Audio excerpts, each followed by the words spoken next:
मैं स्कूल जाती थी तब मुझे कहा जाता था कि तुम इंग्लिश में क्यों बात कर रही हो, इतना स्टाइलबाजी करने की क्या ज़रूरत है। मेरे खुद के जो रिलेटिव्स थे वो लोग बोल रहे थे कि इसे क्यों बाहर भेजने की ज़रूरत है। आज कम से कम 2 लाख लोग की फॉलोइंग मैंने बना ली है लिंक्डइन पे 5 सालों में। मुझे लिंक्डइन के मैनेजिंग डायरेक्टर इंडिया के उन्होंने मैसेज किया और बोला कि कंग्रेचुलेशंस।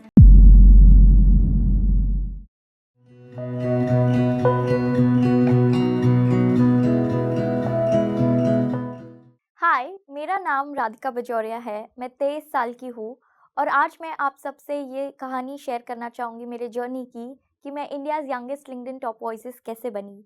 पर ये तो मेरे अभी करंट स्टेट की बात है, पर इसके पहले जो मेरी जर्नी है वो शुरुआत होती है एक स्मॉल टाउन पचोरा से, जो महाराष्ट्र में ही है, जहाँ पे मैं जन्मी थी। और वहाँ पे बिल्कुल अपॉर्चुनिटीज़ थी नहीं। मुझे याद है कि जब मैं स्कूल जाती थी तब मुझे कहा जाता था कि तुम इंग्लिश में क्यों बात कर रही हो, इतना स्टाइलबाजी करने की क्या ज़रूरत है। एंड मेरी माँ मुझे क्लासेस देती थी इंग्लिश के, क्योंकि हम लोग के गांव में इतना पढ़ाई लिखाई का था नहीं और अंग्रेज़ी बोलना पाप माना जाता था वहाँ पे लोग चाहते थे कि लोग तुमसे हिंदी में बात करें, और Maharashtrian was the community language there. तो उनको लगता था कि मराठी में क्यों नहीं बात कर रहे हो तुम हमसे, इंग्लिश में क्यों बात कर रहे हो। काश अगर मैं बड़े शहर में जाके पढ़ाई करती तो मुझे ये इंग्लिश का प्रॉब्लम नहीं होता, पर मैंने ये बैरियर कभी अपने पास आने नहीं दिया। और मुझे हमेशा लगता था कि अगर मेरे पास टैलेंट है या स्किल है तो मुझे ये लैंग्वेजेस कभी रोक नहीं सकती। और मेरी जर्नी वैसे ही शुरू हुई थी। पर जब मैं वहाँ पे थी, मेरे कोई दोस्त थे नहीं, मेरी सिर्फ फैमिली ही मेरा सहारा थी। तभी मुझे रियलाइज़ हुआ कि फैमिली की वैल्यू कितनी इम्पॉर्टेंट है और वो सपोर्ट सिस्टम होना कितना इम्पॉर्टेंट है। क्योंकि अगर वो होता नहीं है तो आई डोंट थिंक सो कि स्मॉल टाउन में से कोई भी आके बड़े शहर मुंबई में पढ़ सके। मुझे हमेशा स्कूल में बोलते थे कि इतना परफेक्शन लाने की क्यों ज़रूरत है, बस पासिंग मार्क्स ले आओ काफ़ी होगा। और मुझे लगता था कि बस पासिंग ही नहीं है, मुझे हमेशा टॉप पे रहना है। और मेरी हमेशा उससे वही परिभाषा थी सक्सेस की कि if I am not at the top then success doesn't mean anything to me. Pachora में जब मैं पढ़ रही थी 10वीं तक, तभी ये डिसीजन था फैमिली में लेने के लिए कि पचोरा में ही पढ़ना है कि आगे जाके बड़े शहर में इसे भेजा जाए। एंड आप ये विश्वास नहीं करोगे, मेरे खुद के जो रिलेटिव्स थे वो लोग बोल रहे थे कि इसे क्यों बाहर भेजने की ज़रूरत है, यहाँ पे घर परिवार है, सब कुछ है, बाहर जाके स्ट्रगल करेगी, क्या ज़रूरत है बाहर पढ़ने की। और मैं इतना ज़्यादा दुखी हो गई थी अंदर से, मुझे पता नहीं था कि मैं कैसे मनाऊँ अपनी फैमिली को। बिकॉज़ तभी 15 साल की उम्र में एज़ अ चाइल्ड आपके पास क्या ही होता है बोलने के लिए, बस एक आवाज़ होती है। और वही आवाज़ मैंने यूज़ की अपने अंदर से मेरे परिवार वालों को, मेरे माता-पिता को स्पेशली बोलने के लिए कि आप प्लीज़ मुझे जाने दीजिए बाहर, मुझे एक्सपोज़र चाहिए। यहाँ पे ऑफ़ कोर्स बहुत कुछ है करने के लिए, पर पढ़ाई के अलावा भी मुझे मेरे दोस्त बनाने हैं, मुझे इंटर्नशिप अपॉर्च्युनिटीज़ चाहिए जो यहाँ पे नहीं मिल सकती मुझे। And it took me 3 months to convince them, it wasn't even easy. मुझे बहुत कोशिश करनी पड़ी एंड आई थिंक वो अच्छे के लिए ही हुआ, because it build some resilience inside me कि I have to fight for it. And सब कुछ लाइफ में आसानी से नहीं मिलता है, and I think that value of fighting मुझे ऐसे सब एपिसोड से लाइफ में मिली है। और फिर मेरी मॉम ने बोला कि हम तुम्हें अकेले तो नहीं जाने दे सकते, तुम बहुत छोटी हो अभी, तो मैं तुम्हारे साथ शिफ्ट होती हूँ नासिक। और मुझे याद है कि मेरे फादर पचोरा में काम करते थे, उनका ट्रेडिंग एंड मार्केटिंग का बिज़नेस था, ऑयल सीड्स का, वो आ नहीं सकते थे। मेरे ग्रैंड पेरेंट्स को छोड़ के वो भी नहीं आ सकते थे, तो सब लोग पचोरा में ही थे और सिर्फ मेरी मम्मी मेरे सिस्टर के साथ शिफ्ट हुई नासिक में।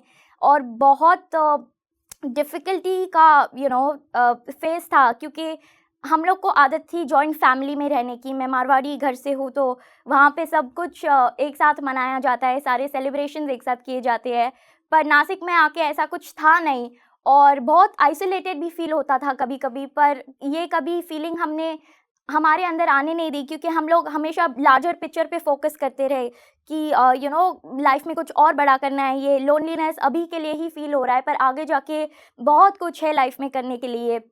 And I think that's how we conquered our 2 years in Nashik. जब हम लोग का पीटी क्लास होता था, स्पोर्ट्स टीचर आके खुद बोलते थे कि चलो सब लोग नीचे चले गए हैं, तुम भी आओ खेलने, और मैं उनको बोलती थी कि नहीं, मुझे पढ़ना है क्योंकि मुझे लगता है मुझे और कोशिश करने की ज़रूरत है। और मैं हर पीटी क्लास मिस करती थी, मैं क्लास में सिर्फ अकेले खुद बैठ के पढ़ाई करती थी और सब लोग मुझे देख के सोचते थे कि ये कौन है, ये कहाँ से आई है, ये कुछ करती नहीं है हमारे साथ। और इसी बहाने मेरे बहुत दोस्त भी नहीं बने, पर इसके कारण मेरा माइंड इतना शार्प हो गया कि मुझे कभी किसी से डर नहीं लगता था कि ओके ये सीए है या ये सीएफए है, मुझे कुछ फ़र्क नहीं पड़ता था, क्योंकि मुझे लगता था कि मैंने काफ़ी पढ़ा है और मैं उनको फेस कर सकती हूँ। मुझे अभी तक याद है कि मुझे एकदम पासिंग एज पे मार्क्स मिले थे, कुछ पासिंग 40-50 का था और मुझे 49 मार्क्स ही मिले थे, जिससे मैं पास हो गई थी इंग्लिश के फर्स्ट पेपर में 11th स्टैंडर्ड में। और जब मैंने 12th पास किया तब आप विश्वास नहीं करोगे, पर मुझे 92 आया था 100 में से, और मैं हाईएस्ट स्कोरर थी इंग्लिश में मेरे कॉलेज में। तो मैंने 2 सालों में इतना ज़्यादा एफर्ट लगाया पढ़ने में कि मुझे कभी ऐसा महसूस ही नहीं हो कि मैं पीछे हूँ या मुझे आता नहीं है, क्योंकि मैं स्मॉल टाउन से हूँ। और एंड आई थिंक इतना जो मेरे को करेज बिल्डअप हुआ है कॉलेज में रह के, अकेले रह के, आई थिंक वो कभी आता ही नहीं अगर मैं सिर्फ फ्रेंड्स के साथ घूमती, बातें करती, गॉसिप करती, जो कि इम्पॉर्टेंट है कभी कभी, बट अभी मैं कर रही हूँ क्योंकि मैंने वो सारा टाइम इन्वेस्ट किया था खुद को डेवलप करने में, क्योंकि मुझे पता था कि I M 1 or 2 steps behind from people who are in city, and it's not difficult at all to match up to their pace.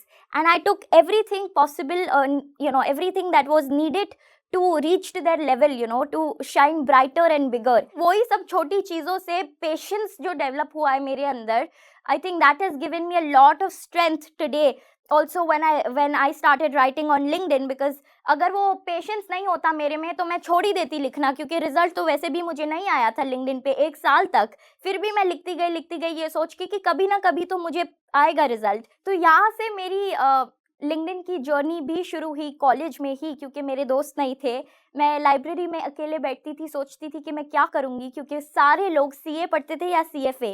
NM was known to be a CA factory, और मैं सोचती थी कि चलो कुछ नहीं है तो मैं लिंक्डइन पे ही कुछ ट्राई कर लूँ लिखना, क्योंकि इंस्टाग्राम भी इतना क्राउडेड मार्केट था, वहाँ पे सब लोग रील्स डालते थे, और मैं सोचती थी I don't know if I am made for this, because I was very good at writing and I loved doing it. मेरा फर्स्ट पोस्ट मुझे याद है, मैंने लिखा एक फिलोसॉफिकल कंटेंट पे, जो कि बिल्कुल रिलेटेड नहीं था लिंक्डइन से।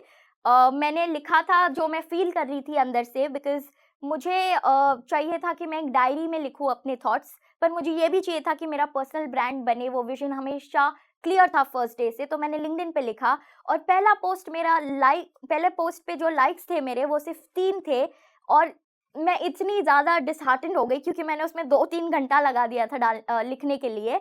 एंड तभी I was very young, I was just 18 years old, but then my friend was a big mentor and a support to me. उन्होंने मुझे बोला डोंट वरी, उसको 3 लाइक्स को ऐसे देखो कि कम से कम 3 लोगों ने तुमको अटेंशन दिया है, उन्होंने तुम्हारी पोस्ट पढ़ी है, उन्होंने टाइम दिया है, जबकि तुम कुछ भी नहीं हो लिंक्डइन पे। And I think that really motivated me. I thought कि he is saying right, I mean 3 लोगों ने दिया, आगे जाके 30 लोग देंगे, उसके बाद 30,000 देंगे, फिर 3 लाख देंगे, और आज कम से कम 2 लाख लोग की फॉलोइंग मैंने बना ली है लिंक्डइन पे 5 सालों में।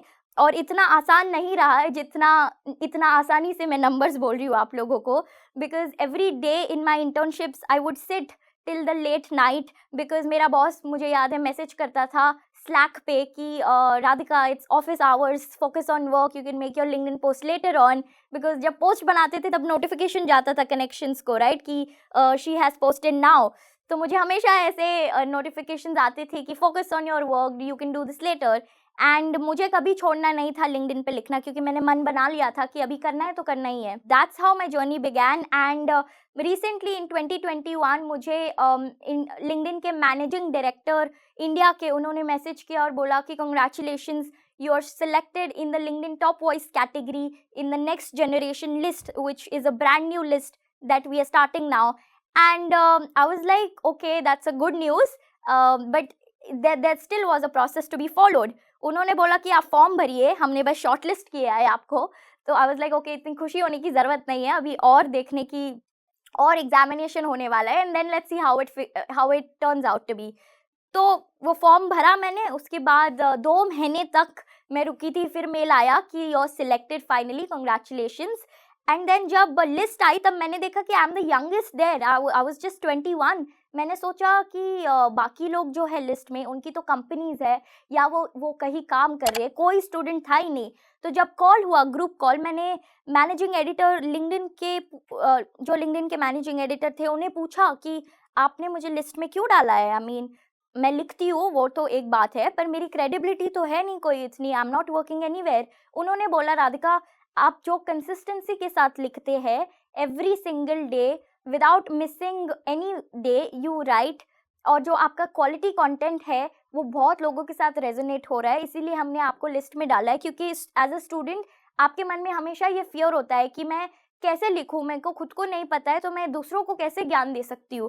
पर आपने ये सारे बैरियर्स ओवरकम किए और आज ऐसी कम्युनिटी बनाई जो दूसरे यंग स्टूडेंट्स लोग को भी इंस्पायर कर रही है लिंक्डइन पे लिखने के लिए, इसके लिए हमने आपको डाला। लिंक्डइन पे अपना नाम और पहचान बनाने के बाद मैंने सोचा कि मैं इसे राइट डायरेक्शन में यूज़ करती हूँ। मैंने खुद का एक स्टार्टअप शुरू किया था, रेडिकली योर्स, जहाँ पे मैं फाउंडर्स और इन्वेस्टर्स को कनेक्ट करती थी।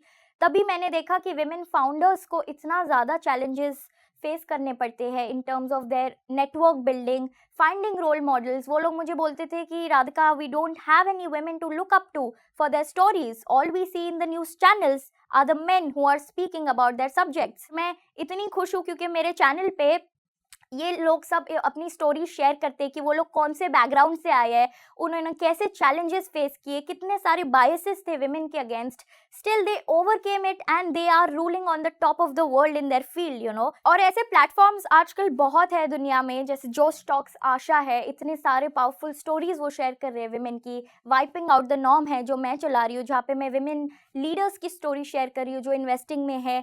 ऐसे बहुत सारे प्लेटफॉर्म्स है, आपको बस वहाँ पे जाके देखना है, सुनना है और इसके आगे उसको इम्प्लीमेंट भी करना है। बिकॉज सुन के तो बहुत लोग सब कुछ ले लेते हैं, पर अनलेस यू टेक एक्शन आप आगे नहीं बढ़ोगे। So stay confident and keep yourself always motivated with what you're doing. हमेशा अपनी पर्पस ढूंढो और उस पर्पस को फॉलो करो एंड तक। बिकॉज गुड पीपल और ग्रेट पीपल के बिटवीन डिफरेंस यही है कि वो लोग लास्ट 10% वर्क अपना कंप्लीट करते हैं। बिकॉज 90% तक तो सब लोग पहुंच जाते हैं, पर आप लोग एंड तक पहुंचोगे कि नहीं, फिनिशिंग लाइन तक पहुंचोगे कि नहीं, वो डिटरमाइन करेगा आपकी सक्सेस। तो कुछ भी लोग बोले उसे सोचो मत, उस पर ज़्यादा पॉन्डर मत करो और अपनी लाइफ में जो भी कर रहे हो उसको सक्सेसफुली करते जाओ। और ये मत सोचो कि मैं विमेन हूँ तो मेरे अगेंस्ट सोसाइटी है और